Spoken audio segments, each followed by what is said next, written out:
நமஸ்காரம். திருவான்மியூரில் உள்ள திருமருந்தீஸ்வரர் திருக்கோயிலில் வருடா வருடம் பிரம்மோற்சவம் பங்குனி மாதத்தில் நடைபெறுகிறது. நேத்திக்கு வன்னிமரத்தடியில் அகஸ்தியருக்கு திருமண கோலத்தில் காட்சியளித்த திரு ஔஷதீஸ்வரரையும் திரு திரிபுர சுந்தரி அம்பாளையும் பார்வையிடலாம். பரமேஸ்வரனும் பார்வதி தேவியுடைய திருமணம் மதியமே நடந்துவிடுகிறது. அந்த திருமணத்தின் போது உலகத்தில் உள்ள எல்லா மக்களும் உலகத்தின் ஒரு பக்கம் திரண்டு வந்து இன்னொரு பக்கம் தூக்கி விடுவதாகவும் ஒரு பக்கம் கீழே இறங்குவதாகவும் ஐதீகம். அதற்காக அகத்திய முனியிடம், நீ அந்த உலகத்தின் இன்னொரு பக்கத்தில் போய் நின்று அதை சரிசமமாக உலகை பேலன்ஸ் செய்ய சுவாமி கூறுகிறார். அதை கேட்டு அகத்திய முனிவர் உலகத்தின் மறுபக்கம் போய் நிற்கவும் இவருடைய கல்யாணம் அழகாக விமர்சையாக நடந்துடுறது. ஆனால் அகத்தியருக்கு ஒரே ஒரு வருத்தம், நம்மளால் அந்த திருமணம் பார்வையிட முடியலையே அப்படின்னு. நீ வருத்தப்பட வேண்டாம் குழந்தாய், உனக்கு மட்டும் தனியாக என்னுடைய கோவிலில் வன்னிமரத்தடியில்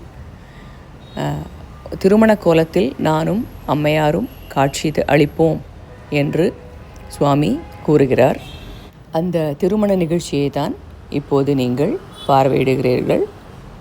திருமண கோலத்தில் மாட வீதியெல்லாம் சுற்றி வந்து அதற்கு பின் கோவிலுக்குள் நுழைந்து திரு நாராயணன் தன்னுடைய தங்கையான பார்வதி தேவியை திரு பரமேஸ்வரனுக்கு தாரவாத்து கொடுக்கவும் அந்த ஒரு அழகான ஒரு திருமண நிகழ்ச்சி பார்க்க கண்கோடி வேண்டும். ரொம்ப ரொம்ப ரொம்ப அழகாக இருந்தது. பங்குனி மாதத்தில் உற்சவம் நடைபெறுகிற 2 கோவில்கள் சென்னையில் எனக்கு தெரிந்த மட்டும் கபாலீஸ்வரர் கோயில், அதுக்கப்புறம் மருந்தீஸ்வரர் கோயில். இந்த 2 கோயிலிலையுமே ரொம்ப விமர்சையாக இந்த 10 நாள் பிரம்மோற்சவம் நடைபெறுகிறது. இந்த பிரம்மோற்சவம் முதல் நாளிலிருந்து ஒவ்வொரு நாளும் இரவு சுவாமி அம்பாள் 2 பேரும் ஒவ்வொரு வாகனத்தின் மீது வீதியுலா வருவார்கள். இந்த 2 கோயிலையுமே தேர் விழா ரொம்ப சிறப்பாக நடைபெறும்.